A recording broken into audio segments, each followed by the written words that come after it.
Muito bem, boa noite a todos. E nós estamos hoje no nosso encontro semanal aqui em Maricá, na matéria teorias da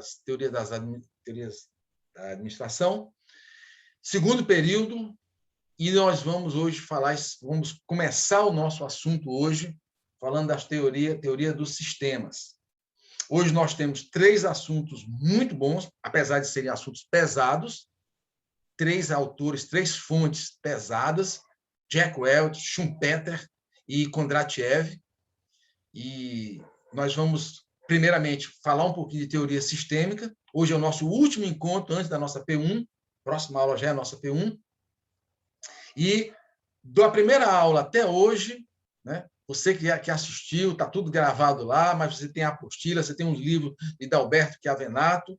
Então, pega esse material todinho aí, condensa, para que você possa fazer uma P1 valendo 8 pontos, é claro.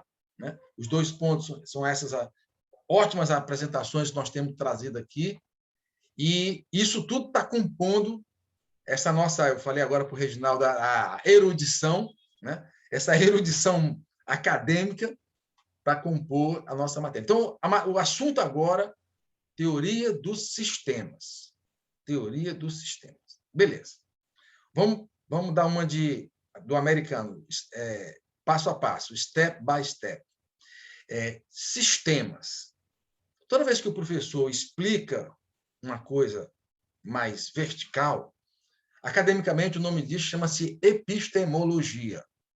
Epistemologia não é a cerveja artesanal, como já falamos aqui. Epistemologia é o estudo do conhecimento. Por exemplo, vocês acabaram de ter uma palestra sobre teoria dos sistemas. E o palestrante ali trouxe informações para você. Uma palestra, os assuntos são horizontais, propositadamente, ele não tem muito tempo. Numa aula, não. Numa aula sobre teoria dos sistemas, você tem que verticalizar. Há uns anos atrás, eu estava dando aula numa outra universidade, e os alunos ouviram uma palestra sobre gestão de estoque. E o palestrante dizia, olha, estoque é tudo numa empresa. Estoque, uma empresa que não gerencia o seu estoque, ela pode se endividar, ela está fadada ao prejuízo. O cara falou pra caramba. Quando terminou, houve a minha aula, e aí o aluno perguntou, professor, por que o estoque é tão importante para uma empresa? Olha só, nessa hora, eu tenho que fazer um exercício de epistemologia. Eu tenho que verticalizar e começar a dizer que o estoque é caixa, ele é líquido, ele precisa de just in time, ele precisa... Uma série de coisas que o palestrante lá não falou. Tá certo? Então, é isso que tem a máxima dentro de uma universidade. Então, especificamente a palavra sistemas. Sistema. Toda vez que você ouvir essa palavra sistema, sistema financeiro, sistema contábil, sistema penitenciário, sistema educacional, sistema. Todo sistema visa o alcance de um objetivo. Não se esqueça disso. Todo sistema visa alcançar ou definir um objetivo. Todo objetivo, ele é quantitativo. Ok? Objetivo no contexto organizacional, evidente. Não tem um objetivo qualitativo. Por exemplo, eu chego lá para o Zé Santos e falo assim, Zé Santos, qual é o seu objetivo? Ele vai assim, ser feliz.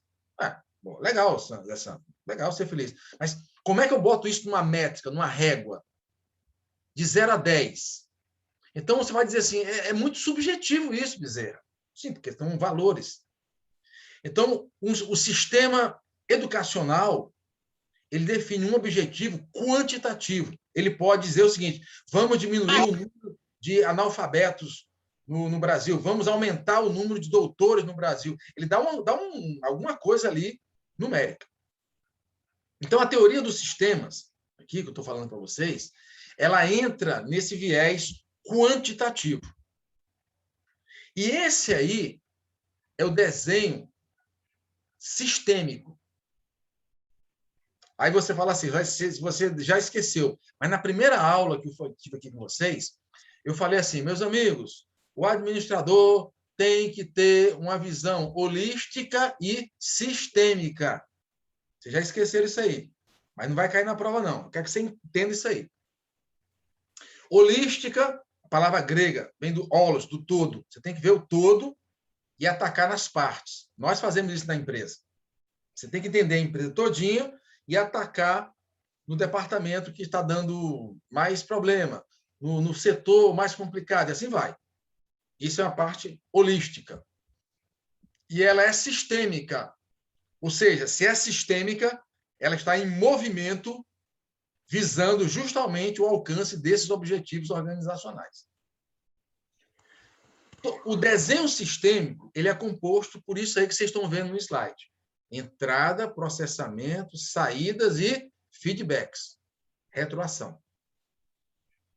Todo desenho sistêmico é isso aí. Todo contexto, toda vez que você entra como administrador numa empresa, num negócio, numa empreitada, você, na sua mente, agora sua mente doentia de administrador, você vai procurar quais são as entradas disso aqui, os inputs disso aqui, quais são as fontes disso aqui, como é que eu vou transformar isso aqui? E quando sair, quem é o mercado que vai ser atendido? E depois, como é que eu vou mensurar tudo isso para saber se está dando certo ou dando errado? Você entendeu? Isto é teoria sistêmica. Daqui para frente, tá? Vocês vão ficar cada vez mais impregnados nessa visão. Você, quando entra agora numa loja, numa farmácia, você vai entender aqui como é que quais são as entradas aqui, fornecedores, sei lá, alguma outra coisa lá. Depois, como é que transforma aqui? Eles pegam o remédio lá do fornecedor, eles botam na prateleira uma parte, outra parte fica no estoque, vocês estão processando a coisa. Tem um atendimento, tem a venda. E como é que sai isso aqui? Essa saída aqui pode ser o cliente satisfeito, pode ser o lucro da empresa, pode ser a possibilidade de abrir outro PDV, outro ponto de venda. E a retroação, como é que você está medindo isso aí? Está aumentando a carteira de clientes, está diminuindo a lucratividade, há a possibilidade do mercado diminuir, aumentar, cair. Então, na retroação, que vamos chamar de feedbacks também, isto aqui é métrica, é leitura numérica. Você não pode fazer uma retroação subjetivamente falando, né? Eu não posso... hipoteticamente, eu abri um barzinho lá com o Fábio, lá em Maricá, e aí, hoje, sexta-feira, eu não pude ir lá, sexta-feira bomba lá o nosso barzinho, e no sábado de manhã eu me encontro com o Fábio. Ele diz, Fábio, como é que foi ontem lá, cara? Ontem eu fiquei preso lá na faculdade, né? Aí o Fábio vai dizer assim, poxa, Bezerra, foi bom pra caramba. Ah, foi bom? E por que foi bom, Fábio? Ele vai dizer, cara, o olhar dos clientes estava um olhar brilhante de felicidade, de amor. Sim, Fábio, então eu sei que as pessoas estavam gostando, mas como é que foi o resultado lá? Aí o Fábio vai dizer, Bezerra, nós vendemos, sabe aquele estoque de cerveja que a gente tinha? Nós vendemos mais a Heineken do que a Brahma, ou o contrário. As empadinhas saíram mais do que as coxinhas. O papo que eu vou ter com o Fábio nessa retroação é só papo numérico. Não tem uma subjetividade nisso aí. Então, meus amigos, quando a gente está falando de teoria sistêmica, tá?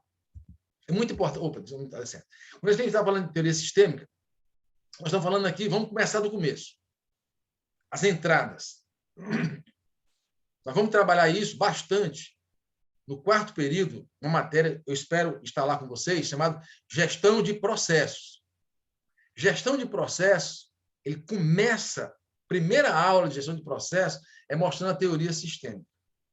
Porque os processos, eles obedecem à visão sistêmica de uma empresa.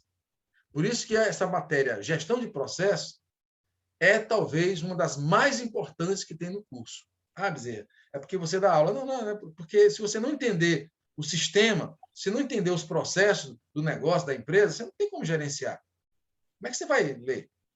Então, vamos dar uma desquartejador. Vamos por partes aqui. Quais são as entradas de um sistema, Bezerra? É tudo aquilo ali, vamos chamar, primariamente falando, de matéria-prima. Para eu começar a brincadeira, eu preciso disso aqui. Eu preciso de informações. Para eu começar aqui a minha fazenda, o meu sítio aqui no espraiado, eu preciso botar energia elétrica, cara.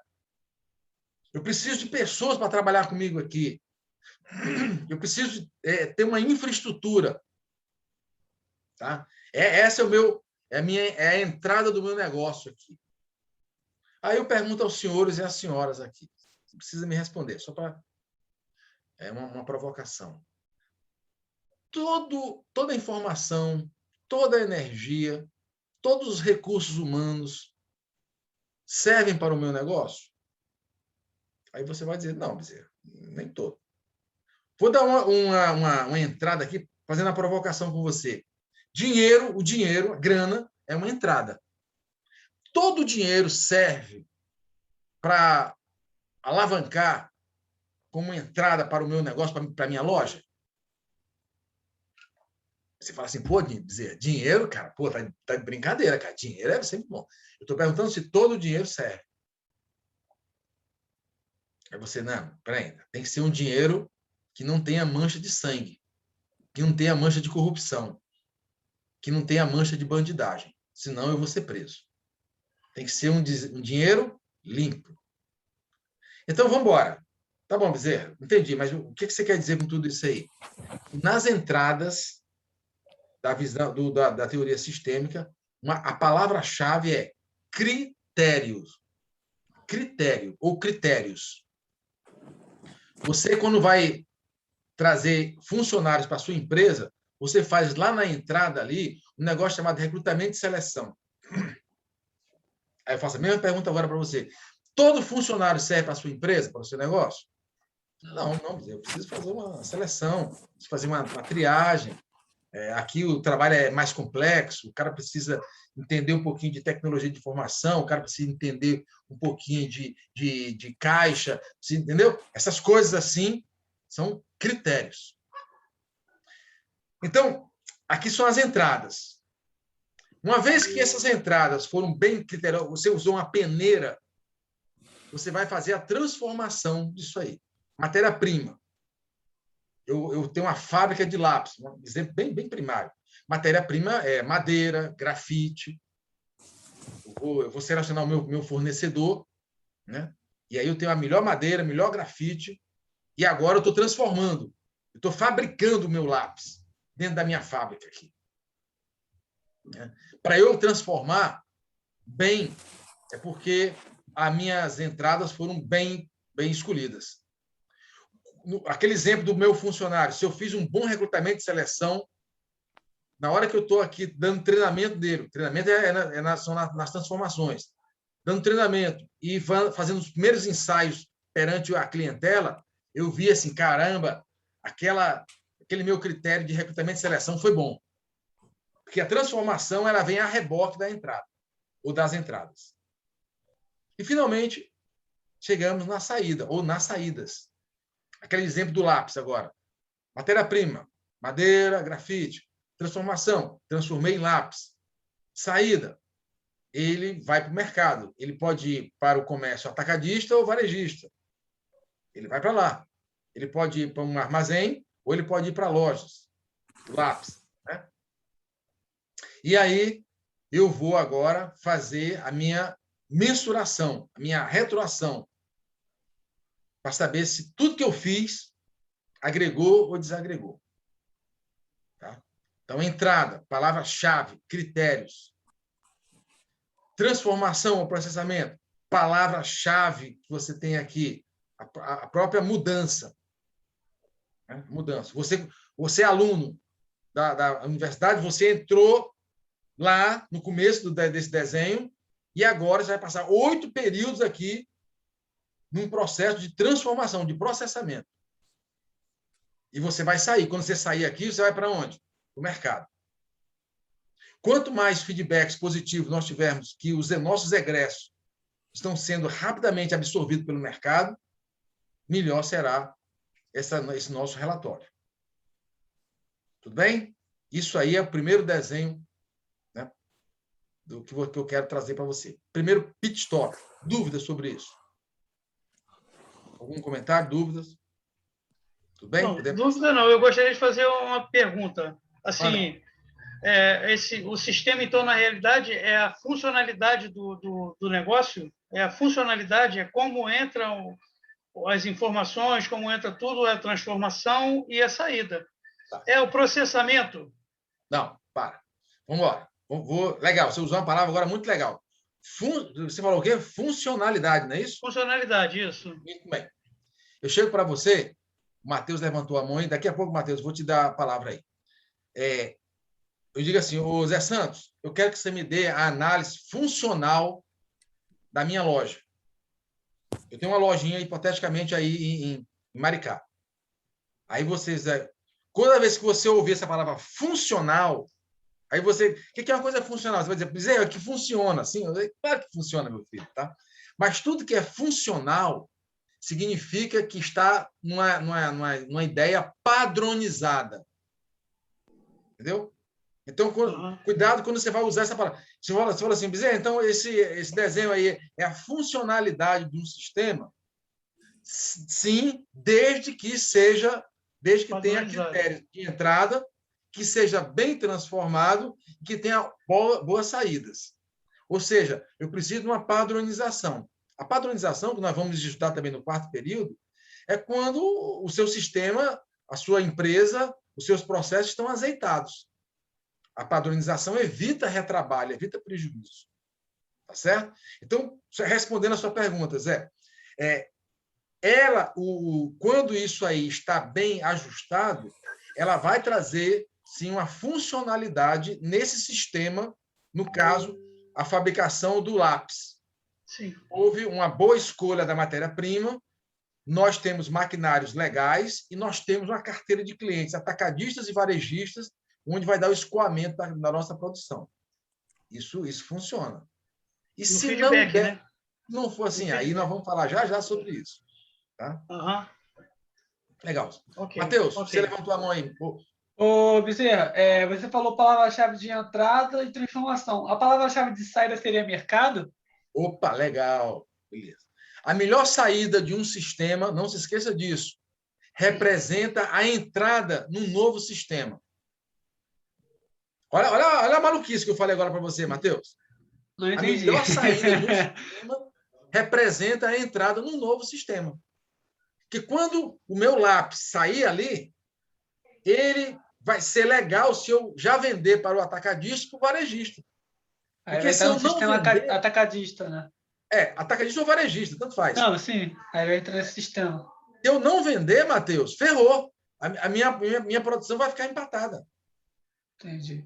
Quando vocês aqui, se Deus quiser, da turma aqui, saírem daqui, a melhor saída vai ser aquela quando a universidade souber que vocês estão sendo rapidamente ocupados pelo mercado de trabalho, quer seja de Maricá, de Niterói, do Rio ou do mundo. Se a maioria dos egressos da sua turma ficarem desempregados, né, nós vamos dizer, meu Deus, então tem que rever esse curso lá. Tá certo? A palavra-chave seria? O quê? Qual seria a palavra-chave, então? É que eu tô colocando... A melhor entrada no novo sistema. Beleza. Já não é uma palavra, é uma frase, né? É uma expressão. A Janaína levantou a mão aí. Alguém levantou a mão aí. Janaína ou Tatiana? Não sei bem quem foi aqui. Não? Não. Então tá bom. Foi sem querer, então. Beleza. Mais alguma colocação? Não, tá show. Vamos para frente. Então, o sistema ele é aberto. Aí você fala assim, peraí, Bezerra, se você está falando de sistema aberto, tem sistema fechado. Opa, peraí.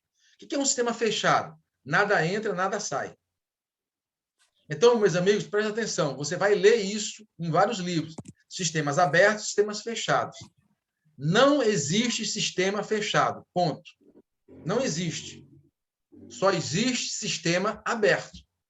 Tatiana, você levantou a mão. Por favor, pode falar, senão eu vou evoluir na disciplina, no assunto. Tá. Falando no sistema, a pergunta que o Matheus fez Aí o senhor fez a explicação. Então, eu entendi o seguinte, então o sistema ele tem sempre que avançar, é isso? Ele nunca é um ciclo fechado? O Porque sistema você ele é, falou, ele é, o ele é lápis sempre sai lá cíclico. da produção e depois ele vai e entra no sistema. Como é que é a frase? Olha só. Não, eu entendi. Olha só. O Entendeu? desenho sistêmico ele está sempre em movimento. Eu entendi isso que você falou. Eu Sempre vou em tentar. movimento. Ele não Tá? tem sempre que Tá. avançar um tópico, sempre que avançar Espera-se um que sim. degrau, né? No Isso. melhor dos mundos é que ele avance, né? Às vezes Sim. não Não avança. fique estacionado. Você concluiu o serviço, concluiu a fabricação do lápis. Você deu exemplo, o senhor deu exemplo. Não significa que esse lápis, legal, então ele agora vai ficar parado ali na Eu prateleira posso ou no fazer, estoque. eu e você, Tatiana, nós podemos fazer movimentos na nossa empresa e termos prejuízo. Né? É uma Entendi. retroação negativa. Né? Então, mas o fato é o seguinte: prejuízo ou lucro, o sistema está sempre em movimento. Basta você imaginar o sistema solar. O sistema solar está em movimento, ele nunca para. Sim. Então, o sistema organizacional ele necessita de movimentos na entrada, no processamento, na saída e na retroação. Ele está sempre fazendo esses movimentos. Aí você fala assim, Bezerra, mas e se o sistema parar? A empresa fechou, ela faliu. O negócio não existe mais. Então, Entendi. por isso que eu estou falando agora aqui, e pegando uma carona sua aí, o sistema que nós estamos trabalhando é um sistema aberto. Ele está em movimento. Existe interação dual. Eu não estou falando de integração, mas de interação. E qual a diferença de integração para interação? Integração é um corpo só. Integração é simbiótico. Integrar é um corpo só. Interagir é um ao lado do outro. Tá certo? Olha só, existe interação dual, ou seja, os ambientes eles vão ficar um ao lado do outro. Tá? Mas eles têm que se comunicar porque eles estão em movimento. Então, eu não estou trabalhando aqui, vou usar uma imagem, não estou falando de uma ilha, estou falando de arquipélagos. Uma ilha perto da outra aqui se comunicando. Eles precisam ter essa força de adaptação e, ao mesmo tempo, se autorregulamentar, porque eles precisam saber se o negócio, se a empresa, se o sistema lá está dando, se é positivo ou negativo. É óbvio. Então, você vê que tudo isso aí não pode acontecer no sistema fechado. Não existe sistema fechado. Você pode até dizer, mas peraí ainda. O ar-condicionado, uma pergunta de prova, essa é a pergunta de prova aqui. O ar-condicionado, o aparelho de ar-condicionado, ele funciona, tanto faz chovendo, fazendo sol, frio ou calor. Então, ele não está nem aí. No primeiro momento, eu digo até assim, é verdade.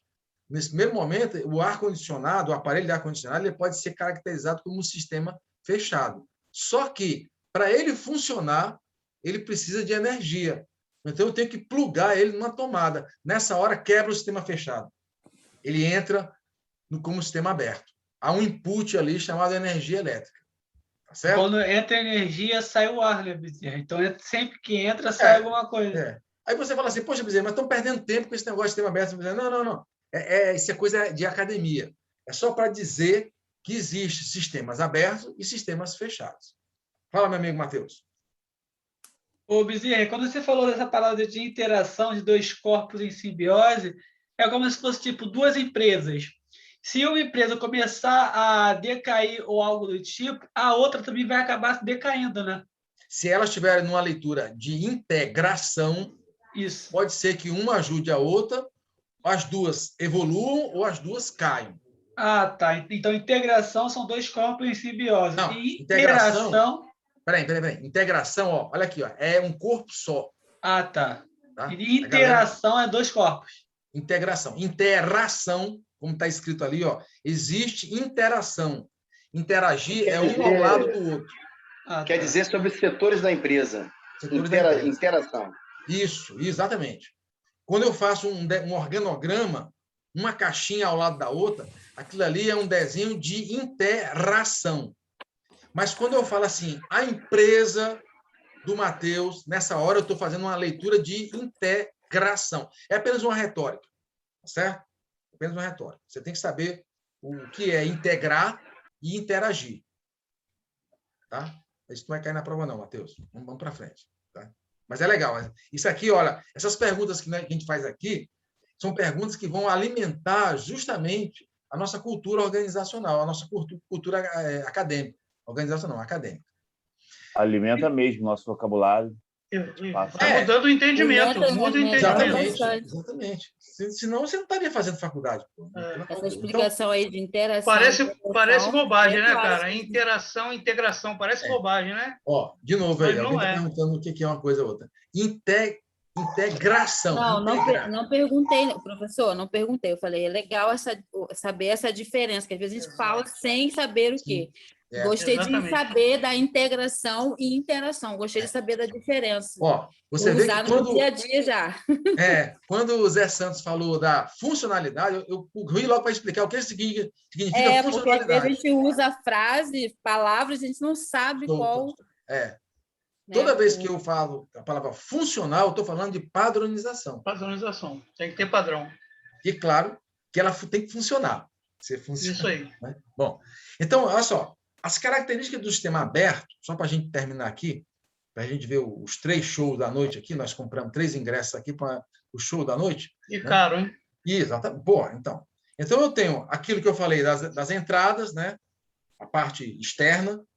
Você tem risco, você vai colocar novos funcionários na sua empresa, você vai colocar novas matérias-primas ali, você vai transformar aquilo ali desde que você esteja preparado, né? Não só no ambiente de trabalho, ou então no maquinário, algumas coisas assim, e você tem as saídas e os feedbacks. Beleza, nós já falamos sobre isso aí. Só que tem uns elementos novos aí. Olha só. Tem uma palavrinha chamada... Isso aqui é uma palavra de sexta-feira à noite. Presta atenção. Entropia. Caraca, eu ia falar, nunca ouvi isso. Meu irmão, se tu chegar no barzinho e falar assim, me dá uma entropia gelada agora. Colarinho. Pô, o garçom vai pirar. Eu falei, meu Deus do céu. O que é isso aí? Não, eu vim da aula do Bezerra agora. Ele mandou aqui, ele só fala a palavra difícil. Cearense fala a palavra difícil pra cacete. Está aqui. Entropia. O que é entropia, meus amigos? Entropia anota isso aí, é a perda de energia de um sistema. Perda de energia de um sistema. Entropia é anarquia, é esculhambação, é desperdício, é zona. Entropia. Então, eu vou dar um exemplo de entropia. Eu tenho um carro, hipoteticamente, porque eu não tenho um carro, quando eu preciso de carro eu alugo mesmo, já vendi meu carro há 5 anos aí, né? Mas, hipoteticamente, eu tenho um carro e ele faz 15 quilômetros com 1 litro de gasolina. É econômico pra caramba, no cheiro. E, de repente, cara, eu estou vendo que a gasolina está indo embora. Ele está fazendo, acho que está fazendo 8, 10 quilômetros. Aí, nessa hora que eu estou vendo que de 15 ele está caindo para 10, isso é um sinal entrópico. Ou seja, há uma entropia no meu carro. Há uma perda de energia no meu carro. Certo? Aí eu vou lá no mecânico. O mecânico vai lá, faz a sua anamnese. O que é a anamnese? É a análise. Puxa vida, Bezerra, sexta-feira à noite é muita palavra difícil, meu Deus do céu. Anamnese é o que? É comprimido ou é líquido? Não, anamnese vem da palavra, essa palavra vem lá da biologia, da saúde. Anamnese é quando você faz uma observação, uma análise. Você não faz diagnóstico, você só olha. Quando o motociclista foi atropelado lá no meio da rua, vem o pessoal do SAMU, está lá o corpo estendido no chão. O cara do SAMU não pega logo aquele camarada e bota dentro da ambulância, não. Ele faz uma anamnese, ele analisa, às vezes pode tirar o capacete, às vezes não pode. Ele não faz o diagnóstico. Depois, ele bota o cara na maca, bota dentro do carro e leva para o hospital. Certo? Então, a entropia, ela necessita, já que ela é uma perda de energia do sistema, ela necessita que você faça uma análise. Então, nessa hora, o mecânico lá, ele analisou o meu carro. Ele falou assim, professor, olha só, vez passada que o senhor veio aqui trocar o óleo do carro, eu falei para o senhor, tem que mudar as velas, professor, isso aqui é vela suja. senhor é professor muquirana, não quer gastar dinheiro, mas olha só, vamos trocar a vela aqui. Aí eu peguei, o mecânico pegou, trocou a vela. Então, naquela hora ali, eu estou tendo uma retroação negativa, estou tendo prejuízo. Toda entropia, preste atenção, provoca prejuízo, provoca retrabalho. Eu voltei lá no mecânico, cara.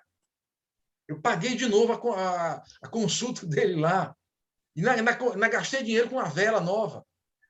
Tudo isso aqui foi negativo, tudo isso foi prejuízo. Professor, dá uma voltinha aí e amanhã passa por aqui, vê se o carro melhorou ou piorou. E aí, de hoje para amanhã, eu estou dando uma voltinha no meu carro, falei, caraca, voltei a 15 quilômetros por litro. Fui dar aula lá em Maricá, voltei, pô, o ponteiro nem se mexeu. Nessa hora, eu estou num processo, num estado de homeostase. Meu Deus do céu, Bezerra, você engoliu um dicionário hoje, tá de sacanagem comigo. Não, cara. Homeostase é uma palavra que também vem da saúde, significa equilíbrio do sistema. Ó, entropia é a perda de energia de um sistema. A homeostase é o equilíbrio do sistema. Então, quando você vai no médico e o médico vai lá medir a sua temperatura, não vai tirar a tua temperatura. Se tirar, tu vai morrer. Vai medir a tua temperatura, vai medir a tua pressão, ele vê lá, temperatura, Bezerra, 36 graus, pressão, 12/8. Cara, você está num processo de homeostase. Você está equilibrado. Nós, administradores, somos os médicos da empresa, nós precisamos fazer essas mensurações, pegar esse termômetro, essas métricas, essa pressão, para saber como é que a empresa está equilibrada.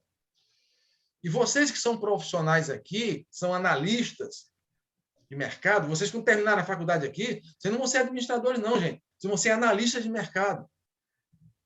Vocês sabem que a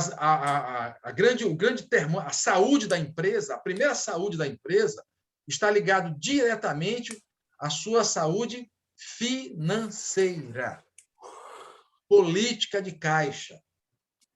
Não é a quantidade de venda, a quantidade de produção. Não. São as reservas dela. Reserva, lastreamento, política de caixa, tudo está ligado a grana, dinheiro. Então, a saúde de uma empresa está ligada diretamente à sua capacidade, à sua resiliência, à sua capacidade financeira. Ok? Uma empresa financeiramente líquida, financeiramente viável, essa empresa está em homeostase. Ela tem reservas. Tudo bem? Teoria sistêmica, ela fala sobre isso. Só para a gente virar o slide aqui. Meus amigos, no mercado competitivo, vocês estão sendo chamados cada vez mais, sabe para quê? Para vocês rapidamente descobrirem os processos entrópicos do negócio ou da empresa. Ponto. Você viu o que eu falei? Você está sendo chamado na empresa para ver a falha. Para resolver o problema. Exato. Olhar clínico. O Fabiano, Zé Santos, Fábio, vocês mantêm a empregabilidade de vocês baseada em quê? Os seus lindos olhos azuis? Não, cara. Vocês mantêm a empregabilidade porque vocês mostram resultados. E o resultado da sua operação, da sua venda, da sua produção, da sua entrega, sei lá o que for aí, vai ser principalmente quando você evita as entropias. Porque se você não evitar a entropia, agora, para você evitar a entropia, você tem que identificar essa entropia. Você vai consertar depois de quebrar ou consertar antes de quebrar? O ideal é antes, né? Antes. Só que a maioria depois só conserta depois de quebrar. Não é verdade? Manutenção de mercado, vocês preventiva é sabem disso. difícil. Aquela tal da manutenção preventiva, aquilo é balela. Né? Isso aí. Você sabe disso. Que é um que equipara a produção. Exatamente, Fábio. Fábio, ó, de 10 empresas que eu entro como consultor, de 10 empresas, 9,5 só conserta depois que quebra. A maioria, vocês sabem disso. Ah, tá dando certo. Ainda hoje, você escuta aquele papo que eu falei há pouco agora aqui. Time que está ganhando não se mexe. Isso, meu amigo. Tem aquela questão também, quando você chama o suporte para fazer uma manutenção, você já direciona para ele qual é o problema. Exatamente. Ele tá, como você falou, ele está vendo o outro problema, mas não, eu fui chamado só para resolver esse, então não vou mexer, deixa que eu lá. Um exemplo bem doméstico, Fábio. Aqui em casa tem ar-condicionado. Eu faço manutenção preventiva. Antes ou depois do verão? Antes do verão. Antes do verão. Por quê? Porque no verão, quando o ar-condicionado quebrar, ferrou. É mais caro também. Muito mais caro. O cara me cobra, vamos supor agora aqui, uma visita, R$200. No verão, quando quebrar, ele vai me cobrar aqui R$400, R$500. Porque ele sabe assim, ó, quebrou lá, né, professor? O ar-condicionado quebrou, né? Vai dormir no calor, né, professor? É mais caro, as empresas. que a mão de obra, né? A visita ela se torna mais cara que o serviço. Fábio, você não procurar fazer olha, uma manutenção no seu carro, quando quebrar, você vai enguiçar na rua, vai gastar mais dinheiro. Então, é questão... Fabiano, Fábio, Zé, Márcia, todo mundo aqui, Matheus, gente, nós estamos dando aula para vocês aqui, vocês representam o novo discurso da gestão brasileira. Aí você, caraca, Bezerra, porra, encheu minha bola. Não, cara. Quando eu digo que você é o novo discurso da gestão brasileira, significa que você vai quebrar muito paradigma. Tu vai chegar lá na empresa e dizer assim, gente, vamos pagar a manutenção aqui? O cara vai dizer assim, o Fábio vai falar essa besteira lá, vai levar um esporro do chefe dele. Cala a boca, Fábio, pô, vamos gastar dinheiro agora, não. Aí o Fábio vai dizer assim, é melhor, porque não está dando problema, vamos consertar. Não, pô, deixa eu quebrar essa merda primeiro. Não quebra, não. E quebra. Então, quando o novo discurso da gestão brasileira chega, você aumenta a produtividade. O que é produtividade? É você produzir bem, não é produzir muito. E gastando o mínimo possível. E aumenta a lucratividade. É essa esperança que cada professor que está aqui tem quando vem falar com você. Tá? O setor o setor do trabalho, ele tem um checklist dos veículos. E o que acontece? Lá o pessoal tem que preencher quando vê alguma falha, porque isso é para fazer a prevenção, entendeu? Quando você bota lá, já acusa direto no computador. É uma forma de você tentar trabalhar para você não ter mais gasto. Gastar menos dinheiro. Tem um amigo aqui, vizinho meu aqui, que ele é piloto de aviação. O cara tem 500 mil horas de voo. Meu Deus do céu, eu nunca vi tanta coisa. O cara já nasceu dentro de um avião. E ele fala para mim, ó, eu vou fazer um voo Rio-Fortaleza. E vou fazer uma escala em Salvador, em Recife, até chegar em Fortaleza. Aqui no Rio, o avião só vai taxiar, só vai decolar se ele fizer um checklist. Isso. Quando ele desce, a primeira escala é Salvador. Ele tem que fazer outro checklist lá. Isso. Quando ele vai para Recife, eu falei, caramba, meu irmão, que saco Desceu, isso. Subiu, vai ter que fazer. Se eu não fizer o checklist, o avião nem vai taxiar. Não vai nem subir. É o porque procedimento ele pode cair. Que tem que ser feito. Isso aí. Aí você fala assim, Bezerra, mas os aviões caem. Sim, cai. Mas, meu irmão, olha a quantidade que cai e a quantidade que não cai. Né? Então, é mais ou menos essas imagens assim que a gente... Mas é tipo assim, onde eu trabalho, se eu não fizer, você toma punição. Então, é obrigatório. Se torna uma obrigação. Pois é. Se tiver alguma avaria no carro, alguma coisa, então vai puxar, vai poder ver. Né? Mas é o procedimento correto. Entendeu? E todo mundo tem que seguir o mesmo padrão. São normas que tem que ser seguidas. Pois entendeu?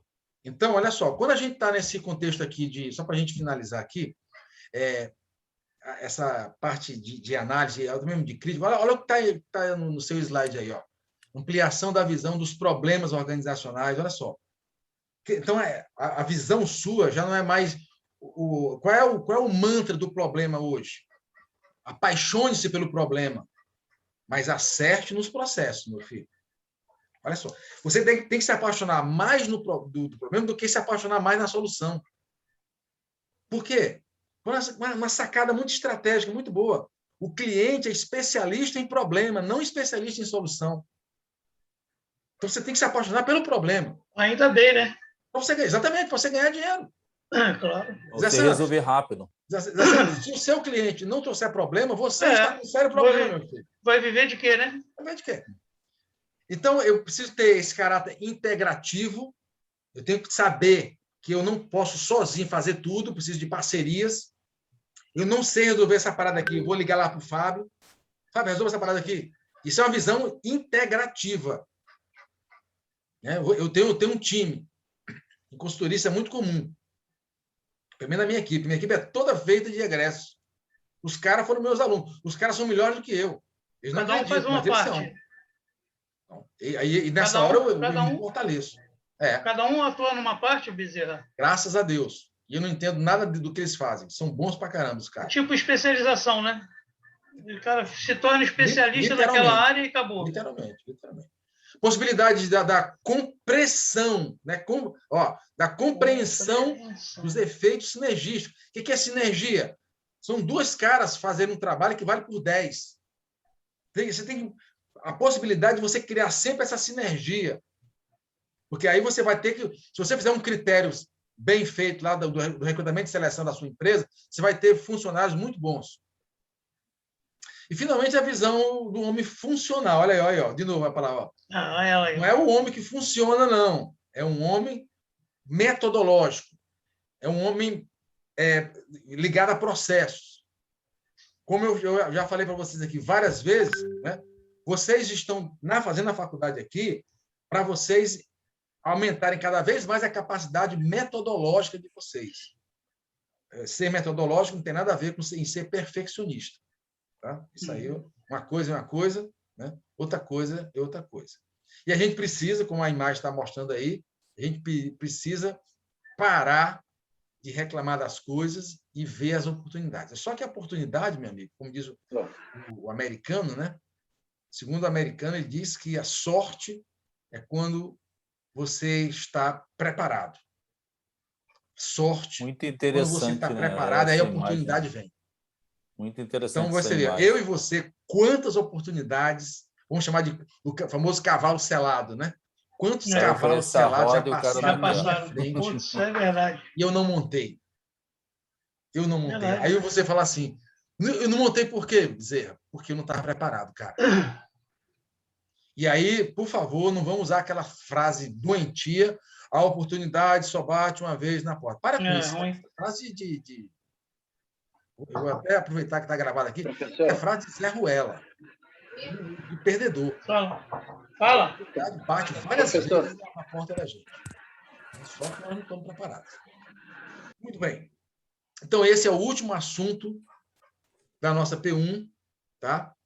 Condensa tudo isso aí, prepara o teu material. Próxima aula você vai fazer a nossa P1, você vai fazer suas pesquisas aí. Último aviso. Quem copiar e colar da apostila, do livro, do oráculo Google, eu vou dar 0.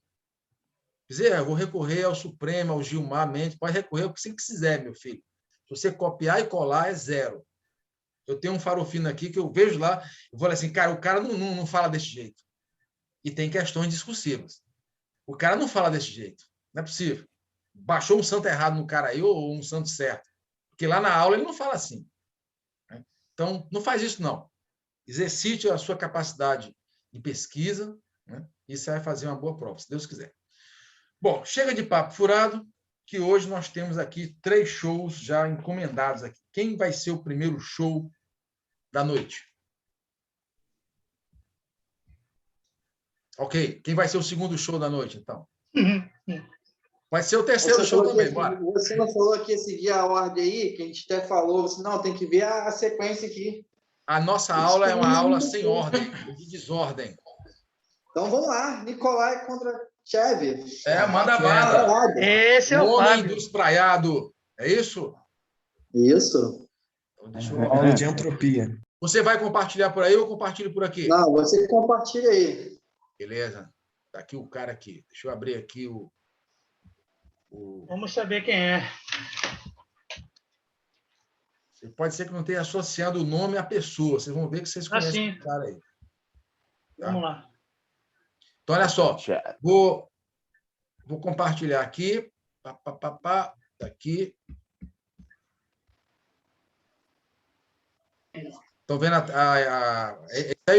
Sim. Beleza. Vou abrir aqui. Sim, tá aparecendo. Eu vou ser aqui, a partir de hoje, o Zé do slide.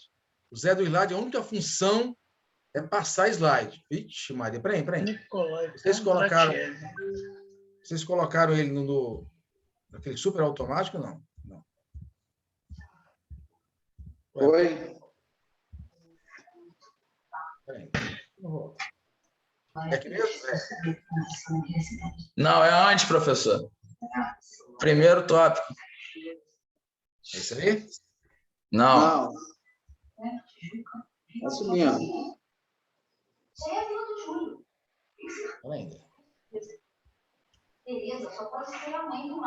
Aí, professor, segundo. Isso, aí passa para o lado uma vez. Aí. Isso aí. Beleza. Pode começar, professor? Cara, por que ele está adiantando vocês? Vocês colocaram na parte automática dele aqui? Tá indo a sozinho? parte automática é você que controla aí, professor. Tá certo isso aí, esse slide aí? Não, é aquela segunda parte lá. Cara, olha só. Pô, vocês são os bancos zero-belas. Peraí. Vou botar no automático aqui, cara. É claro que vai sair aqui no automático. Apresentação do slide. Configuração. Tá no automático aqui, ó. Tem que estar no manual aqui, cara. Bora. Agora vai dar certo. Agora vai, né? Bora. Vou abrir aqui, ó. Agora eu que vou comandar daqui, ó. Pá. Ó. Ok? Show. Mais um? Não, isso aí mesmo, professor. Bora. Tudo bom, vocês? No máximo 10 minutos, tá? Tudo bom, professor? Vou começar apresentando esse trabalho aqui. Antes de tudo, eu peço desculpa pela minha câmera estar ruim. Sei que causa um certo desconforto, mas vamos seguir o baile, entendeu? Que nem tudo é a câmera, é mais a desenvoltura do trabalho. Vou falar sobre o Nikolai Kondratiev, onde ele foi um economista russo que possui importantes recursos naturais e humanos, que possui forte potencial de desenvolvimento econômico. A Rússia tem economia considerada de renda média alta mista e de transição, com participação estatal em áreas consideradas estratégicas. Ele também foi um dos teóricos da NIP. Vou explicar um pouco dessa sigla. Sigla para a nova política econômica, e foi a política econômica seguida da União Soviética. Após o fim do consumismo na guerra de 1921 e com a ascensão ao poder do Stalin em 1928. Tiago. Legal, tá? Procura não ler. Fala com as tuas palavras. Você não está falando... Procura não ler. O que você entendeu por isso aí, fala com a gente. Tá legal. Eu sei que você está com a fonte aí, tá? Mas procura não ler. Aqui eu fiz um resumo um pouco do que eu entendi, entendeu, professor? Então, se eu fizer um outro resumo aqui agora, vai sair um pouco da teoria, entendeu? Eu não estou lendo tópico por tópico. Eu fiz um resumo de praticamente essas 3 situações, entendeu? Então, eu vou falar aí... Ele também foi o primeiro a tentar provar estaticamente o fenômeno das ondas longas. Vou falar um pouco também dessas ondas longas, também conhecida como teoria dos ciclos longos, ou teoria dos ciclos Kondratiev, que foi criada pelo mesmo, onde foi um economista russo. Ele escreveu a teoria da antiga União Soviética de forma resumida, e pode ser estendida assim. A teoria do economista defende a economia global de uma dinâmica única, entendeu? Isso daí foi um resumo referente a esses itens, professor. Agora você pegou de surpresa. Não estou lendo, realmente foi um resumo do entendimento, entendeu? Mas acho que o esforço está válido e vou passar pelo meu próximo participante aí, que vai ser o Fábio. Pode passar a verdade, professor. Boa noite a todos. Nikolai Kondratiev teve como seu primeiro trabalho como professor sobre a oferta de produtos agrícolas. Depois desse processo, depois da Revolução de Outubro, mergulhou nas atividades acadêmicas, que em 1920 participou da fundação do Instituto de Conjunturas, em 1923 teve uma participação dos debates públicos em torno da crise da tesoura. Em 1924, publica seu primeiro livro, onde apresenta sua teoria sobre as ondas longas. O próximo slide eu vou passar para o Edson. Boa noite a todos. Boa noite, professor. Vou falar do russo economista Nikolai Kondratiev, nascido em março de 1892, falecido em 1932. O ciclo de Nikolai Kondratiev. O ciclo longo foi criado na década de 1920. Na década de 1920, foi o momento de duas grandes crises nos Estados Unidos, crise de 1920 e 1929, e também na Rússia. Na antiga União Soviética, teve a Revolução Socialista de 1917. E aí? Houve uma briga de sistema econômico, socialismo e capitalismo. E aí o Nicolau Kondratiev fez seus estudos dizendo que tudo na vida, assim como na economia, vai ter um momento de uma criação tecnológica e isso vai suportar uma nova demanda, um grande consumo de aumentar a produção e vai fazer a economia crescer e chegar no auge. E aí, por outras situações econômicas, existe. Exemplo, se eu tenho muitas pessoas produzindo, buscando produzir, aumenta a concorrência e diminui o lucro, vai estagnar e entrar na crise econômica. E aí vem o primeiro ciclo longo de 50 anos. E aí ele faz uma analogia com as estações do ano. Um exemplo, a primavera, um primeiro aquecimento, o verão quente, crescente, o outono vai estagnar e o inverno frio, que aí vem a crise, que é aquele ciclo de 50 anos, e novamente aquela queda, 50 anos, continua. E um resumo, o primeiro ciclo foi a máquina a vapor, o segundo ciclo, criação de ferrovias, telégrafos, entre os outros, e o terceiro ciclo, energia elétrica, avião, jato e comunicação, e o quarto ciclo, invenções robóticas, biotecnológica, entre outros. E agora eu passo a palavra ao Reginaldo. Pode passar, Nicolai, pode passar. Nikolai Kondratiev, nascido em 4 de março de 1892. Filha, né? A filha dele, Helena Kondratiev, a cidadania dele, Império Russo, República Russa. Ocupação, economista político. Prêmios, Fraude da Sociedade Ergonômica. Não consegui falar direito, né? Sociedade Econométrica. Morte, ele faleceu em 17 de setembro de 1938, aos 46 anos de idade, no campo de fuzilamento, entendeu? Na comarca. O sepultamento foi no campo de fuzilamento e a causa da morte foi o fuzilamento. Professor, posso dar uma palavrinha? Eu estou no grupo também. Como o trabalho ele não era muito longo, nós fizemos umas escolhas para cada um falar um pouco e eu ficaria aí para o final para falar alguma coisa. O Kondratiev, a gente pode até falar sobre hoje, sobre o que ele deixou de legado, né? Muitos economistas, até hoje, utilizam desse pensamento, dessas ondas longas. Nós tivemos uma crise recente, em 2007, né, nos Estados Unidos, com a crise do petróleo, em que, de certa forma, o nosso governo teve que intervir aqui em 2007. Era a época do governo Lula, e, para quem sabe muito bem, o mercado estava muito ruim com a queda com o alto preço do petróleo.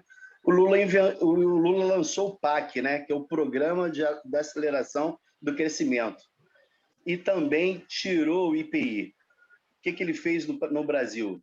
Ele tirou o Brasil da situação de inércia, fez com que o Brasil voltasse a ter emprego, porque o PAC realmente deu uma acelerada, deu uma aquecida no mercado, e também, com essa baixa do IPI, fez com que as montadoras de automóveis fizessem com que gerasse mais recursos, mais emprego e colocasse o funcionamento da máquina do Brasil.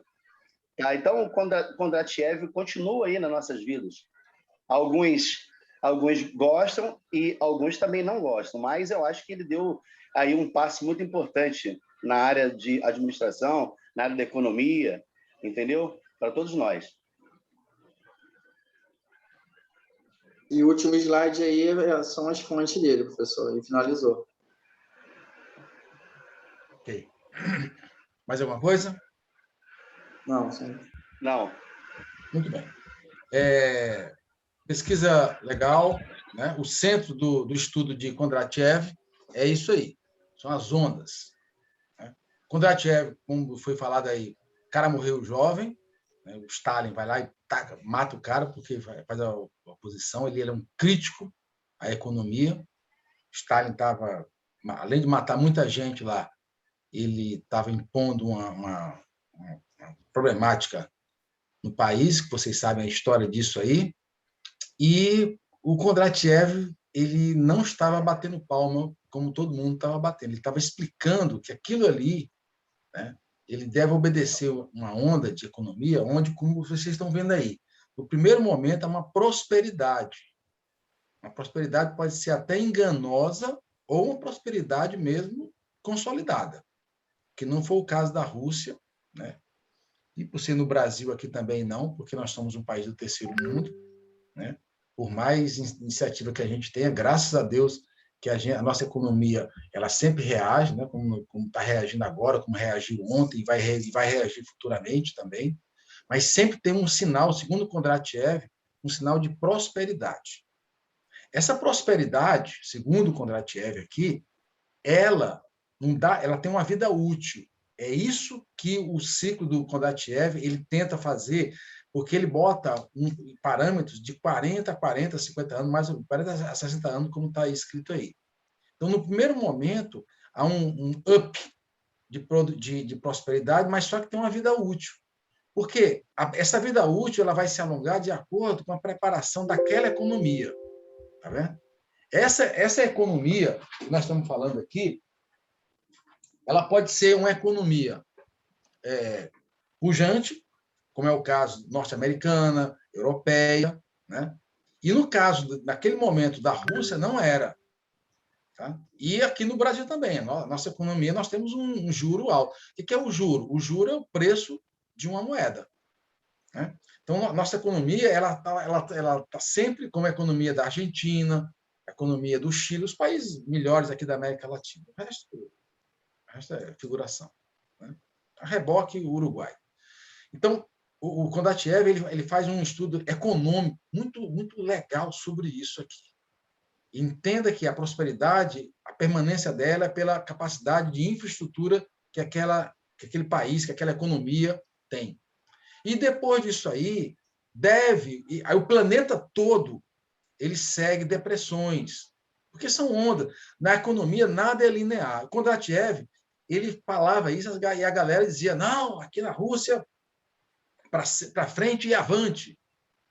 E aí, em um dado momento, né, a galera não suporta o cara e bota o cara no fuzilamento, fuzila o cara.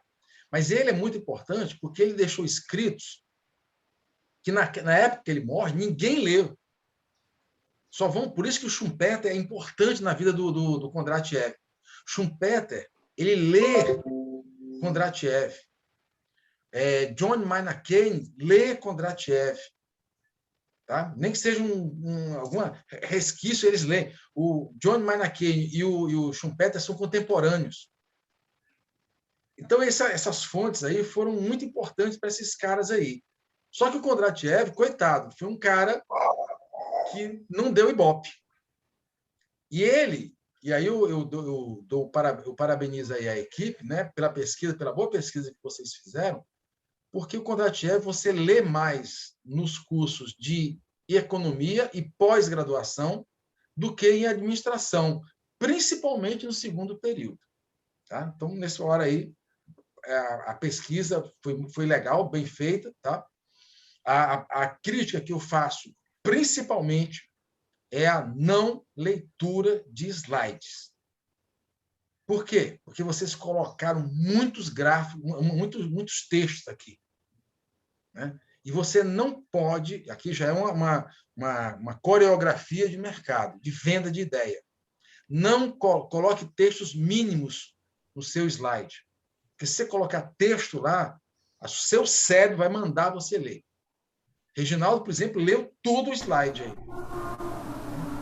E não é legal isso. Por quê? Porque aqui nós estamos na universidade, cara. Porque você tem que testar o que você pode fazer. Eu tenho medo de errar e pagar mico. Meu irmão, o cara dançou, o cara cego dançou com a garota lá. Tá? Nós estamos numa universidade e a gente precisa exercitar isso. Você tem que acreditar que você pode tentar aqui na faculdade. Tá? Vamos lá. Zé Santos, você levantou a mão, querido. Levantei, eu só queria fazer uma observação aqui. Ele, no período em que ele, logicamente, de existência dele, ele teve esse problema do ciclo aí, né, que ele achou que era uma coisa que acontecia, né? Que era o ciclo de ascensão e decadência. E ele fala que esse período era determinado entre 40 e 60 anos. E ele só viveu 46. Quer dizer, meio... Você vê que... Ou seja, olha como é que ele chegou a essa conclusão, se ele só viveu 46 anos? Porque esses caras aí... Não, ele estudou, ele estudou lá atrás, em 1800. Ele estudou em 1800. Tá. Ó, esses caras aí, eles deixam legados. O cara morre com 46 anos, e aí o estudo da economia, graças a Schumpeter, vai até 2021. Ainda hoje, estuda-se as ondas de Kondratiev. O negócio é muito pirado, um negócio desse. Por quê? Porque o legado dele ali não é da Rússia, lá na época do Stalin. Ele está falando de uma coisa maior, que é a economia mundial. Isso aqui visão é legal. mundial, visão ampla, né?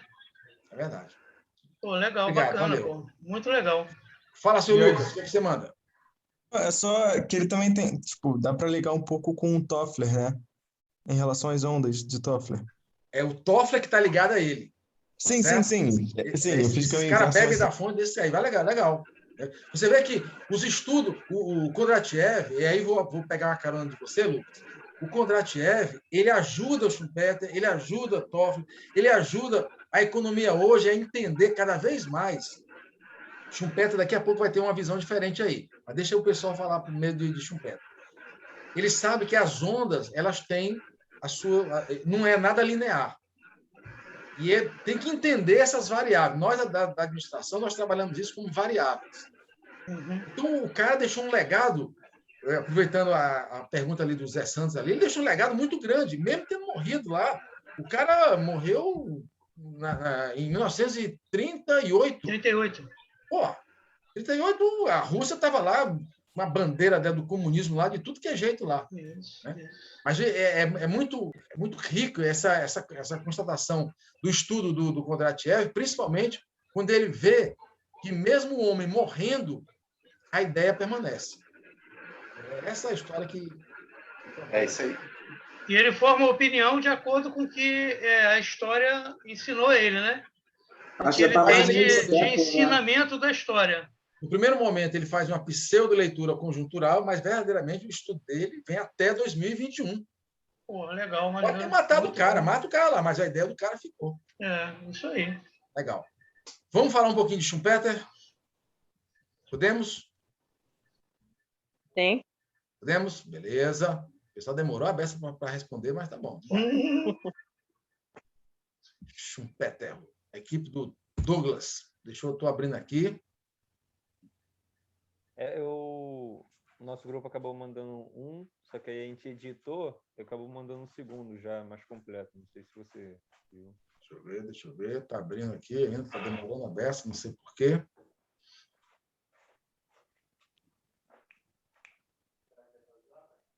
Cadê?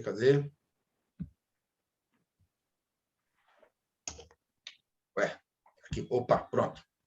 A equipe do Douglas aí, vou compartilhar, tá bom? Tá bom. Alô? Quem é a equipe do Oi? Douglas? Vai ficar todo mundo escondido aí? Também não? Não, tô aqui, professor. Douglas, Marcelo, quem mais? Eu, professor. Leandro. Leandro, quem mais? Milena tá aqui, professor, mas ainda não cheguei em casa, acabei de sair do trabalho. Milena tá no barzinho. Milena, termina no barzinho, paga a conta e vai para a aula. Mas... Sexta-feira, a Milena tá lá tomando tiragosto lá com a cerveja. Tá bom, Milena. Deus esteja Deixa com umas você. duas pagas lá, né? Valeu. Vou compartilhar aqui, tá bem, galera? Vambora. Cadê o nosso amigo Schumpeter?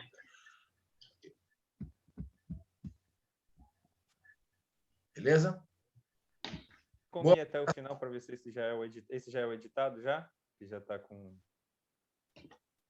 Cara, aumenta o teu microfone aí, não estou ouvindo quase nada. Está ouvindo agora? Ouvindo? Muito pouco. Agora. Melhorou? Melhorou de 0 a 10, 2. Mas tá bom, bora. Vamos embora. Teria como ir até o final só para ver se esse já é o slide editado? Puta que pariu. Bora? Né? Bora? Sim, certo. Meu filho, por favor, comece, porque eu não vou fazer ensaio agora. Agora tá. nós estamos no palco, nós temos que fazer o show agora. Não, tudo bem, então tá bom. Vai. Isso, coragem, bora. Boa noite, professor Bezerra, boa noite a todos da turma. A gente vai falar sobre Joseph Schumpeter, eu acho que é assim, né, que se pronuncia. Eu vou falar um pouquinho sobre quem ele foi, né? Ele nasceu em 1883. É inacreditável como aparece. Nasceu na Áustria, né? Hoje, após a guerra,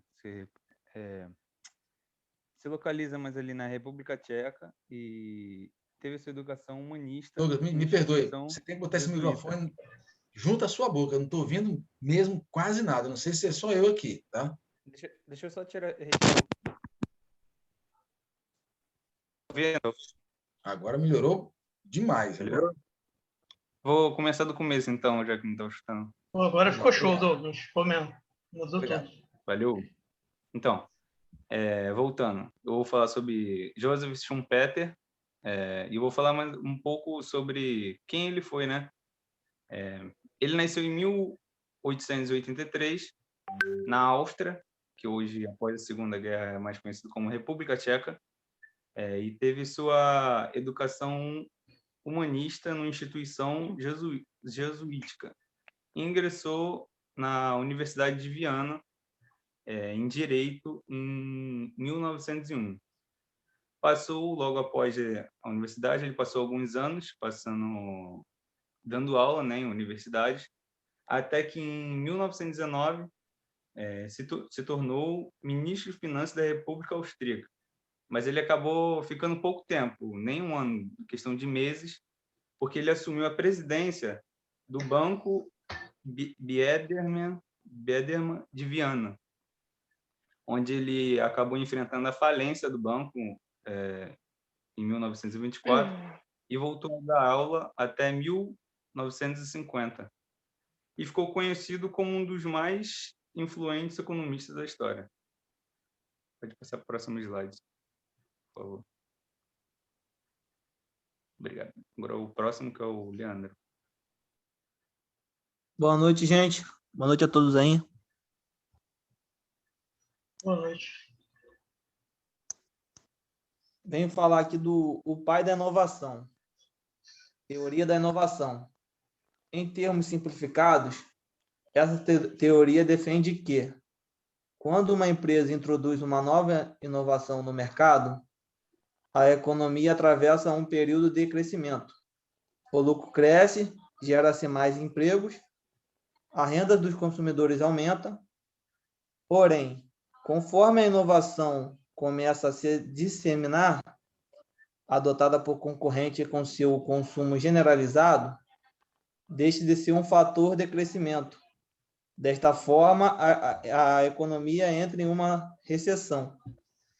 Então, quando uma outra inovação é introduzida, o crescimento é retomado, ou seja, a economia vive ciclos sucessivos de crescimento e recessão, baseados na inovação. Isso podemos entender que na economia sempre temos que estar inovando no mercado de trabalho, para que a economia não ficar estagnada nem entrar em recessão. E com isso, quando há sempre a inovação,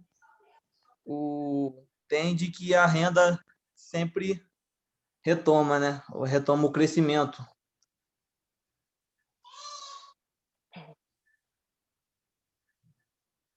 Professor? Pode passar o próximo slide, professor. Próximo slide para Marcele. Boa noite a todos. Meu nome é Marcele Gonçalves. Vou falar um pouco mais sobre Joseph Schumpeter, sobre o empreendedorismo. Na visão dele, se empreender, inovar, a ponto de criar condições para uma radical transformação de um determinado setor em atividades do território, em atividades, no caso de território, onde o empreendedor atua em novos ciclos de crescimento, capazes de promover uma ruptura no fluxo econômico contínuo, tal como descrito pela teoria econômica neoclássica. Foi criada, no caso, ele criou, né, em 1945, né, foi criado por o empreendedorismo, algo que desenvolvido por pessoas versáteis, as quais possuem habilidades técnicas para produzir e organizar recursos financeiros e operações internas, além de lidar muito bem com vendas, né? E ele tem por definição ampliar o conceito, afirmando que o empreendedor é a pessoa que destrói a ordem econômica existente, graças à introdução no mercado de novos produtos, serviços, pela exploração de novos recursos, que são os materiais e tecnologias. Eu entendi, assim, nesse empreendedorismo dele, que ele quer estar sempre inovando, né? Para inovar, às vezes a gente acaba destruindo, mas não uma destruição para causar queda, mas sim para elevar a economia. Sempre em movimento, a economia em movimento. Tá? Pode passar o próximo slide, professor. Passa o colega adiante. Bom, voltei. Eu vou falar agora sobre um pouquinho de destruição criativa, né? No lugar da menina que acabou não podendo... Eu vou falar um pouquinho do exemplo, um pouquinho do que eu entendi. Por meio de sua teoria, a inovação de Schumpeter, Joseph Schumpeter, disseminou tanto a destruição criativa, esse termo refere-se à falta de inovação frequente e destrói produtos, serviços, técnicas que existiam antes dela. Por exemplo, e eu vou falar um pouquinho sobre o que eu entendi, né, dessa parte. É que com a evolução do tempo, a evolução das coisas, por exemplo, quando às vezes você cria uma coisa, você acaba fazendo outra coisa virar obsoleta. Por exemplo, a câmera de tirar foto. Aí você cria o celular que liga e tira foto. Você acaba deixando a câmera meio que obsoleta. Que eu nunca vi na aula. Nunca vi pessoas. Esse Leandro novo aí, esse meu grupo novo, eu nunca vi esse pessoal na aula. E aí é um pouquinho das ondas, né? Meio que explicando essa evolução, né? Num período dos anos, que é ali a energia hidráulica, que passa para a energia a vapor de estradas a ferro, passa a eletricidade químicas, motor com combustão interna, petroquímicos, eletrônicos, avaliação, e redes digitais, softwares e nova mídia, e de acordo dos anos que vão passando, sempre vai aparecendo novas ondas, se tornando as antigas mais, não obsoletas, eu quis dizer obsoletas, mas menos usadas no futuro. E é isso, professor. Obrigado a todos pela atenção.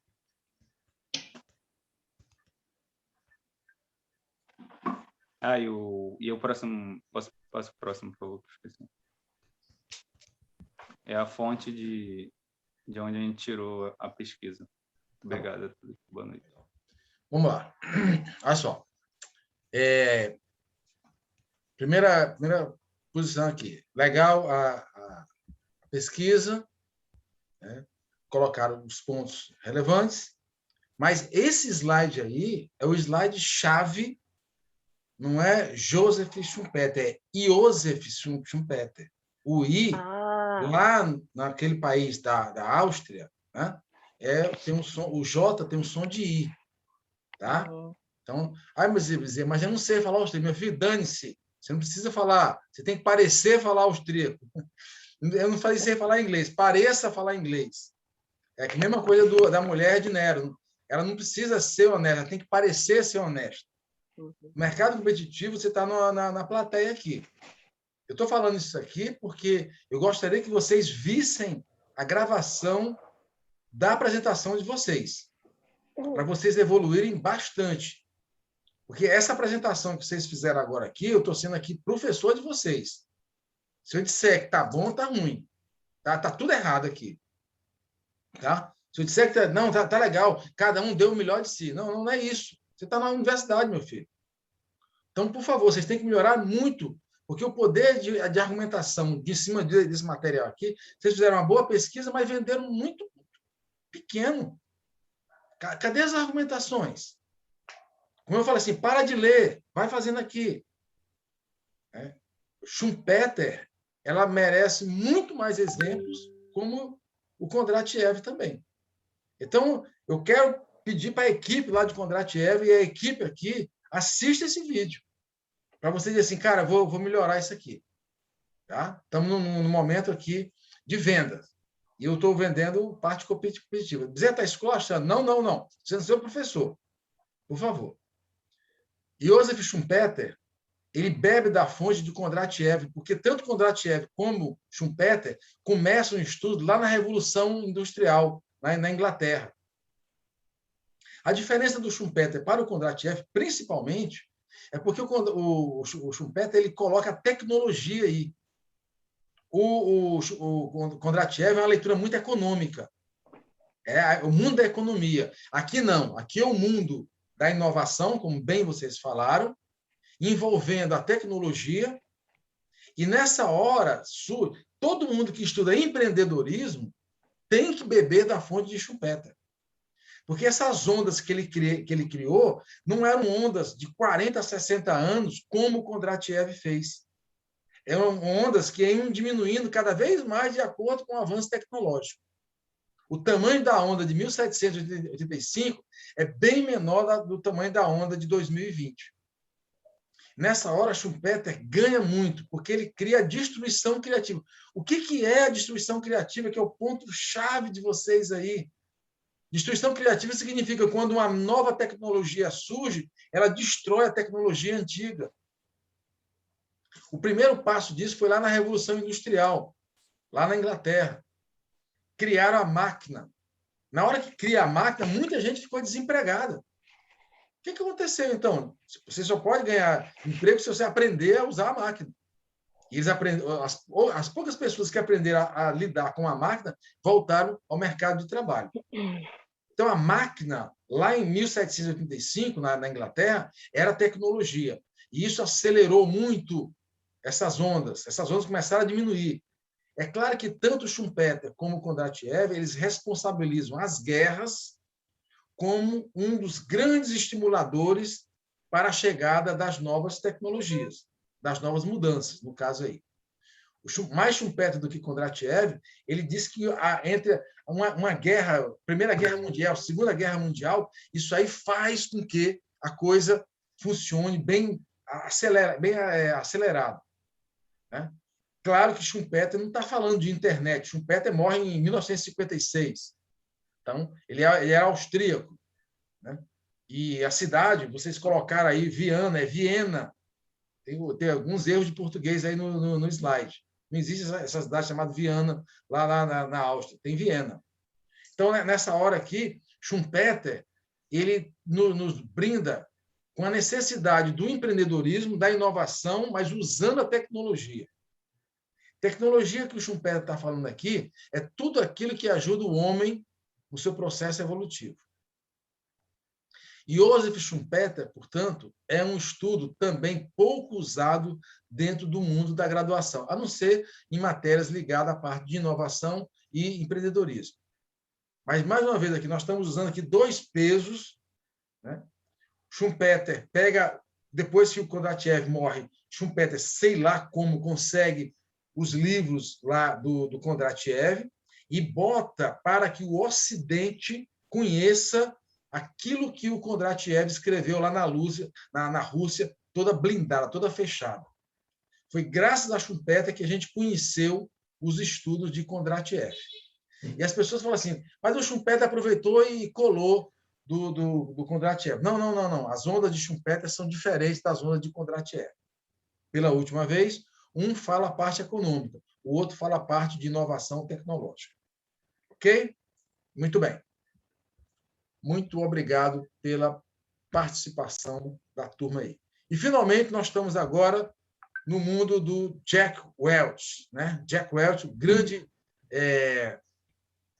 vamos chamar assim, gestor, CEO, né? da GE, e ele vai nos ajudar aqui, pelo menos a gente espera, né? Que a equipe demonstre para saber quem foi esse cara, né? Quem é esse cara, quem foi esse cara aí, e qual foi a contribuição que ele fez para o mundo, não só dos negócios, como também do mundo da administração. Tá bom? A equipe está aí? Pronta? Tá sim. Fábio, a Gabriela. Sim, professor. Boa noite. Quer passar para mim o slide, não? Eu vou passando? Eu ou vocês? Eu, no caso. Ou pode ser o senhor. Beleza.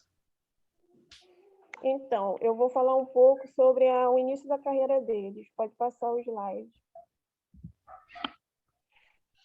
John Francis Wake Jr., o mais conhecido como Jack Wake. Ô, Gabriela, dá licença. Bota o microfone mais perto de você. Eu não estou ouvindo quase você. Está com um problema aí do... Tá. Obrigado. Então, ele é mais conhecido como Jack Wake. Ele nasceu na cidade de Salem. Jack Welch. Jack Welch. Ele nasceu na cidade de Salem, em Massachusetts, nos Estados Unidos, e ele começou a trabalhar aos 8 anos. Ele era assistente dos jogadores os atletas de golfe, né? E ele ficou trabalhando nessa área até os 18 anos de idade. E aí ele se formou em Direito e Engenharia Química, e ele foi eleito como gestor do século pela Fortune, que é um dos 3 líderes empresariais mais admirados do mundo, pela Financial Times. Aí ele depois iniciou a carreira dele na GE, né, que ele se transformou como um executivo que reinventou a General Electric. Agora o Fábio vai falar um pouquinho sobre essa carreira dele na GE. Pode descer o slide, por favor. Pode deixar nessa tela.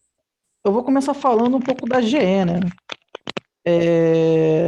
Você sabe quem fundou a GE? Foi Thomas Edison, em 1878. O Jack Welch ele ficou 20 anos como diretor da GE. Nesses 20 anos, ele conseguiu fazer um salto que a empresa deu de 12 bilhões para 410 bilhões. Entendeu? Através dos ensinamentos, dos ensinamentos dele. Depois eu tenho até um vídeo para passar no final da apresentação. Só que tem um porém nisso tudo. Ele ficou conhecido como um cara que foi responsável por cortar milhões de empregos e fazer transações de vendas e compras dentro da empresa para poder expandir ela. Compreende? Não sei se o Genaro conseguiu internet, que ele vai falar um pouco. Consegui. Conseguiu? Beleza. Boa noite, professor. Boa noite a todos. Pode passar o slide, por favor, professor?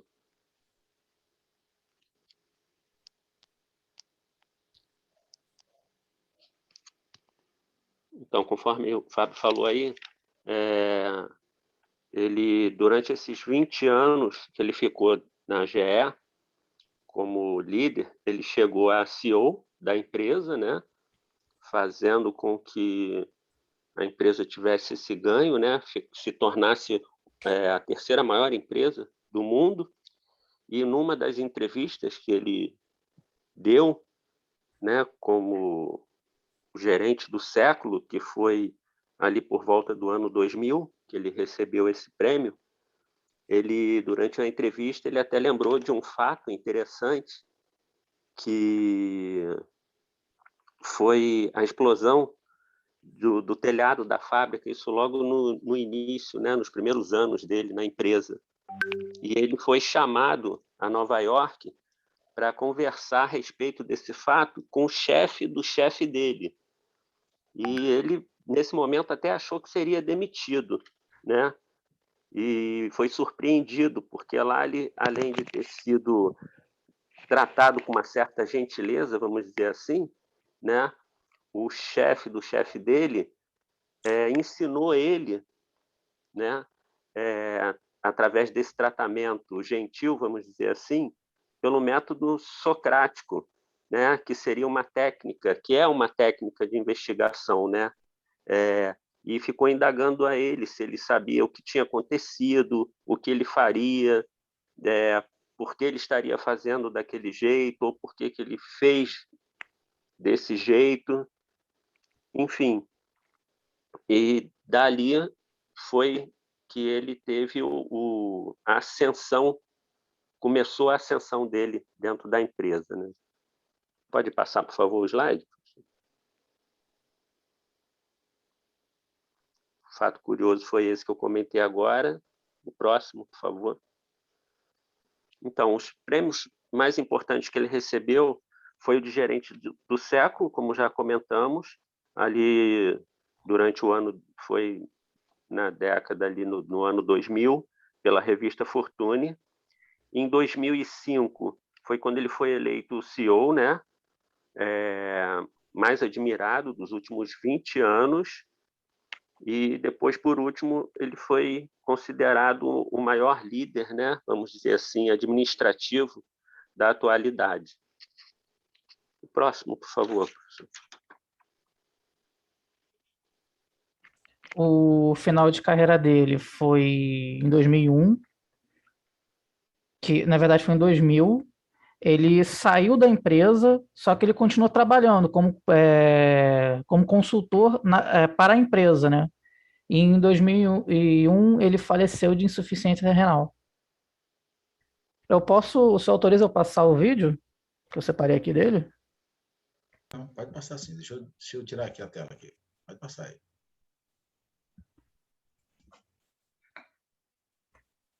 Vou só trocar aqui.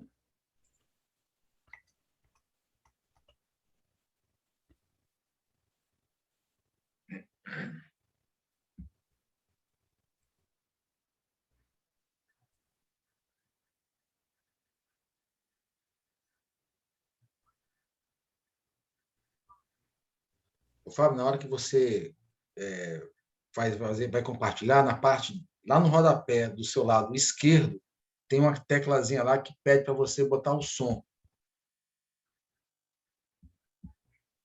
Vê se você localiza aí. Desabilita isso aí, você tem que fazer tudo novo. Na hora que você vai compartilhar, do seu lado, lá no rodapé, do seu lado esquerdo, é o primeiro, ele tem alguma coisa ligada assim, compartilhar som. Deixa eu ver aqui. Aí você desabilita agora o vídeo e começa tudo de novo. Tá sem som ainda?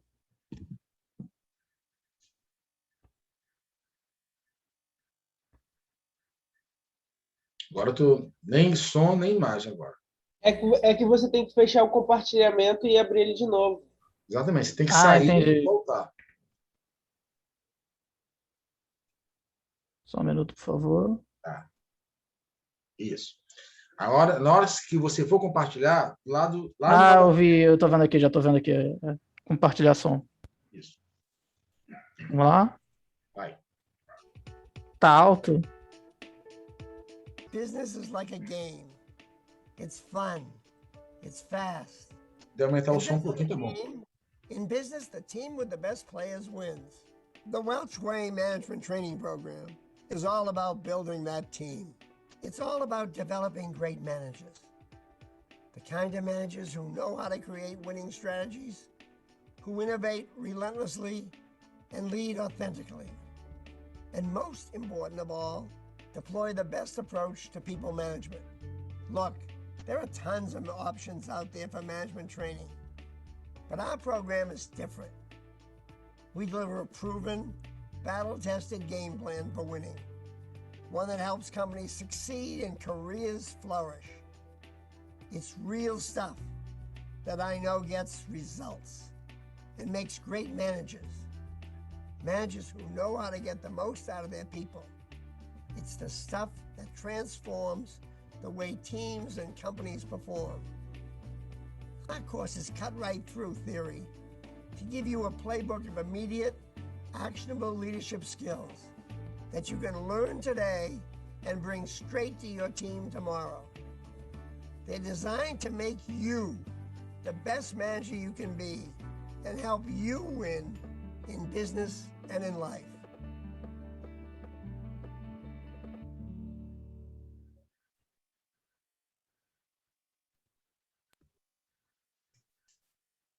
Ok? Ok. Beleza? Muito bem. Olha só. Jack Welch, né? Nós temos muita coisa para falar dele. Por quê? Porque ele é um líder recente, o maior líder organizacional, o líder mais pragmático organizacional. Você, poxa, Bezerra, mas ele é americano e ele estava rico pra caramba. Não, não é isso, não. Se você nunca leu nada de Jack Welch, nada, saiba que ele foi a pessoa que mais chamou Peter Drucker para fazer, não consultoria lá. Naquele tempo não se usava esse termo, mas hoje a gente pode dizer que o Peter Drucker fez várias mentorias para a GE. Jack Welch chega, como na sua visão pragmática, ele chega lá e de um portfólio de 300 itens que a GE tinha, ele derruba para 120. E nessa hora desse enxugamento aí, ele está praticando uma coisa que o japonês estava fazendo lá atrás, que é as Lean Startup, ou seja, produção enxuta. Foi falado aí que tanto a revista Fortune como também o Financial, né, Economic, eles sempre viram os resultados dele lá e disseram que o cara é o cara. Mas a mão dele era pesada nessa hora de efetivar. Ele achava o seguinte: quem fica na empresa, né, é quem tem competência. Pode ser alto, magro, gordo, baixo, branco, preto, amarelo, o que for. Ele não levanta nenhuma bandeira nessa hora. O negócio dele é resultado, é pragmatismo. Coisas que se perde muito tempo hoje aqui no contexto do mundo, né? Ele, como um líder, né, alguém contou aí o episódio do desastre lá na empresa, ele é questionado num modelo socrático chamado maiêutica. O que é maiêutica? Outra palavrinha difícil para sexta-feira à noite. Maiêutica é a arte de você interrogar uma pessoa e extrair dela a própria resposta. Então, os líderes da GE lá em Nova York fizeram um exercício de maiêutica com ele. Ele mostrou o problema, a entropia, e ele mesmo falou a solução. E foi nessa hora que ele ganha notoriedade, porque ele não foi ali para dizer que está ruim e ocupar os outros. A maiêutica socrática é muito, muito exercitada por um psicólogo, por professores, por pais, mães, né? Você sabe a resposta, mas quer que a pessoa fale. Nessa hora, o Jack Welch, que foi 20 anos CEO, você sabe o que significa CEO? Não. Isso. É isso aí, exatamente. Então, é isso aí que significa CEO. Vocês procurem saber aí, vai cair na prova. Primeira pergunta da prova aí. O que é CEO? Né? Então, nessa hora, ele entra num contexto de liderança muito forte. E ele responsabiliza muito a liderança. A história de Jack Welch é muito vasta. Pena que a equipe ficou muito, muito tímida. Tem muito mais coisa para a gente falar sobre Jack Welch. Tá? A pesquisa foi tímida. Precisava ter botado mais um fermento nisso aí. Liderança hoje, a Fundação Dom Cabral, ela se espelha muito na liderança de Jack Welch. E ele não está falando aqui da liderança, como vocês infelizmente, vão ver muitas palestras de liderança, mas na parte carismática. O Jack Welch fala muito na parte organizacional, o líder pragmático. Líder pragmático, como eu acabei de falar agora aqui, é aquele líder que bate meta e que mostra resultado.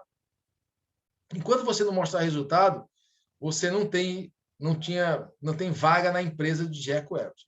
Aí as pessoas falam assim, mas Bezerra, a mão dele era pesada. É pesada porque, como vocês todos aqui, como administradores, nós trabalhamos com o dinheiro dos outros. Eu trabalho com o dinheiro do meu patrão. Se eu sou um servidor público, eu trabalho com o dinheiro do contribuinte. Nós estamos sempre trabalhando com os recursos dos outros. Jack Welch sabia disso e ele tinha que dar um retorno de governança para o conselho de administração, o conselho de acionistas da GE. Eu convido vocês, não precisa ler todo o livro de Jack Welch, mas entrar lá no artigo, em qualquer um desses artigos que tem no oráculo Google, e ler alguma coisa sobre Jack Welch. Tenho certeza que ele vai ajudar muito na sua personalidade como administrador. É um grande modelo, não estou dizendo que é o melhor, nem estou dizendo que é o ó do Borogodó, não. Mas é um bom modelo para se seguir dentro do contexto organizacional, porque ele está ali vendo uma relação de produtividade, de resultado e de pessoas. Jack Welch, ele cria uma meritocracia própria. A meritocracia de Jack Welch, ele mostra uma relação muito grande, uma coisa muito boa, dizendo que lá na empresa ele abre um guarda-chuva, né? Usando a meritocracia. Você já sabe o que é meritocracia. 10% daquelas pessoas ali são pessoas que trabalham sem você mandar, sem você dar ordem. 10%. Aliás, desculpa, 20%. 20%. São pessoas que trabalham porque gostam de trabalhar, são profissionais e tudo mais. 20%. 10% não serve para nada. Pode tirar. Mas se você tirar, fique despreocupado. Eles vão voltar. Como ele mesmo fala no livro dele, como se fosse uma erva daninha. Você corta e cresce de novo. E 70%, não verdadeiramente 35%, são pessoas que são comprometidas com a empresa, mas não apresentam resultados. E a outra parte aí, são pessoas que não têm compromisso com a empresa, mas que mostram resultados. Olha a meritocracia de Jack Welch, como é muito carregada. Olha para esse 70%. Né? Você ficaria com o item A de pessoas que são comprometidas com a empresa, mas não mostram resultados, ou com o item B, pessoas que não são comprometidas com a empresa, mas que mostram resultado.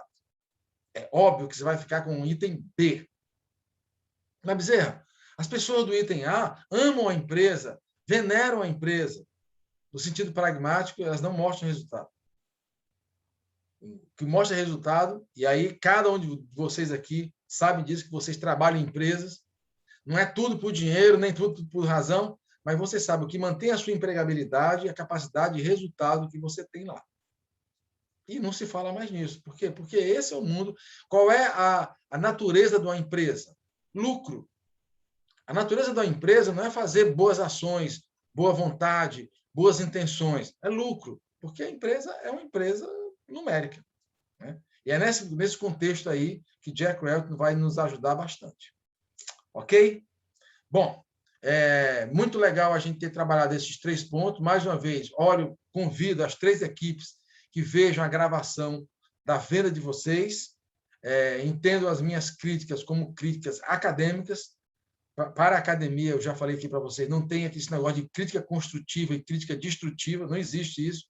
Toda crítica é uma proposta de mudança. E se o seu trabalho aqui na faculdade não for criticado, desconfie do seu professor. Verdadeiramente, ele não está nem um pouco interessado no seu crescimento profissional. Ok? Leandro, por favor, você levantou a mão aí, o que é que você manda, meu querido?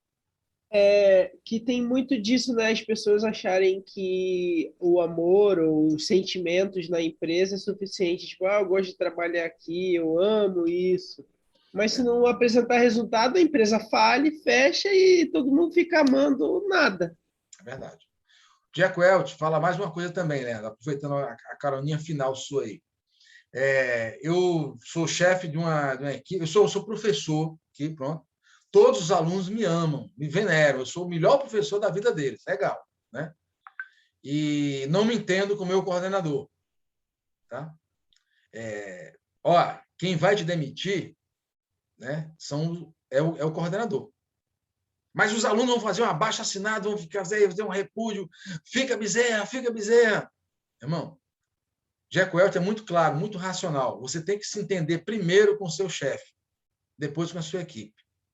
Você está louco, Bezerra? Pois é. Por quê? Porque é o seu chefe que, além dele passar para você os comandos, ele vai acompanhar o seu desempenho. Tá? Estou falando aqui um bom chefe.